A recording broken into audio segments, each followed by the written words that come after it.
Hey TRT fam, today I want to talk about the strategies you as a patient can do and employ to ensure that the blood work that you get is the most accurate.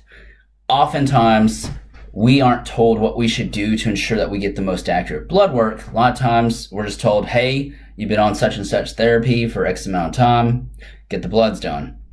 Today, let's talk about how to ensure that your labs are accurate. The first area I want to talk about today is thyroid.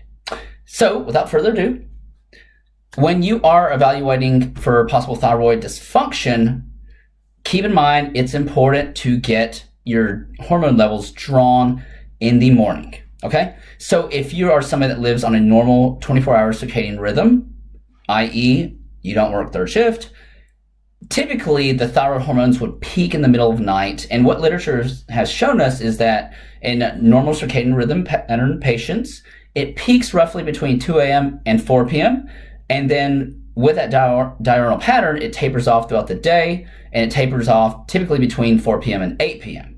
Now, these fluctuations, they can change by up to 1 to 2 points. So what that tells us is, say if you have a raw, true morning TSH of 2.5, but you've elected to get your hormones drawn later in the day, it could swing as much as 2 points. That means it could swing up to 4.5 or vice versa. Now, the problem with that is that these fluctuations, depending on the time of day you got the bloods drawn, it can lead to undertreatment of patients who actually need therapy. Now, that brings another question. You're probably thinking, why would you want to get it in the morning if that is, in fact, when the thyroid hormones are the highest?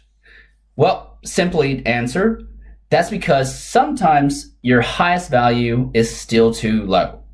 So the next piece of advice when getting your thyroid hormones drawn is to avoid biotin at least 72 hours prior to getting blood work.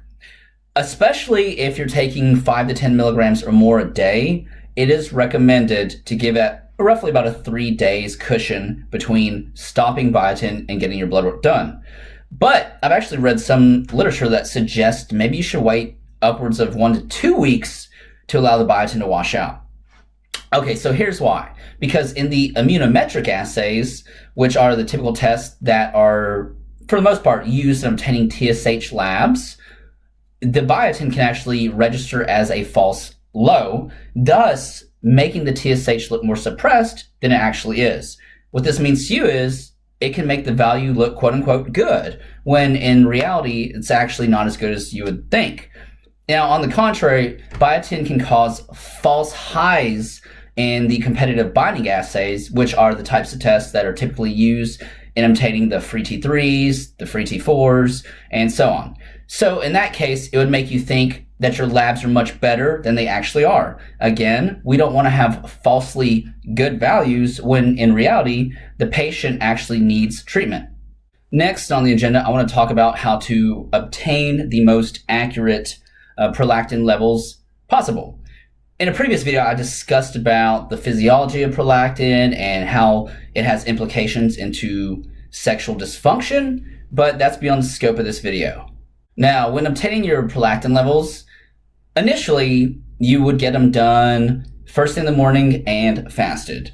And reason being is because food can actually stimulate a little bit of prolactin, albeit it's rather minute. But if you're trying to get a true, accurate raw number, you want to abide by the principles to obtain that so you know what your number truly is.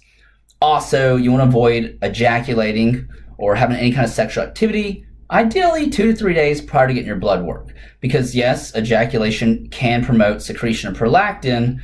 And again, if you want to have accurate levels, you want to make sure you apply the principles to get those accurate levels. Now, nipple stimulation, it can, but again, it's very minute. Typically, if nipple stimulation were to increase prolactin significantly, that would happen in the pregnant person, and most likely the TRT patients, that would not apply to them. Now, another major cause of high prolactin, which may completely be outside of your control, depending on your current health situation, but that would be the antipsychotic medications. And the antipsychotic medications are notorious for increasing prolactin. Now, albeit they don't typically get prolactin much higher than 25, 50, but risperidone has actually been known to increase prolactin significantly, hence why it's known for causing gynecomastia and low testosterone. Now, it's interesting, the mechanism action of how the psych meds affects prolactin.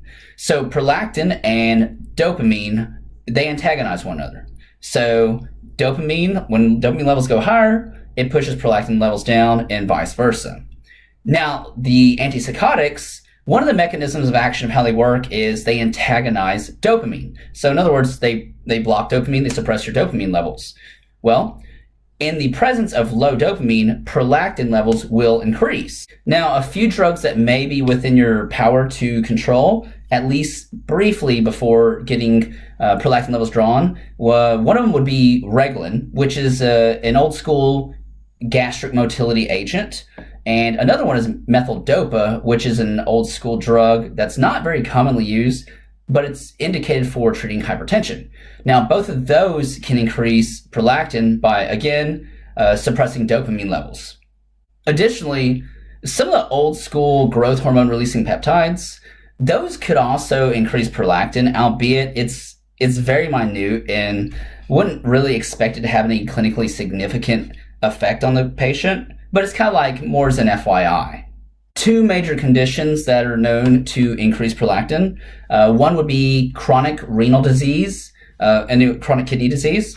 And that increases prolactin via decreased metabolic clearance of prolactin via the kidneys. And the other condition is hypothyroidism.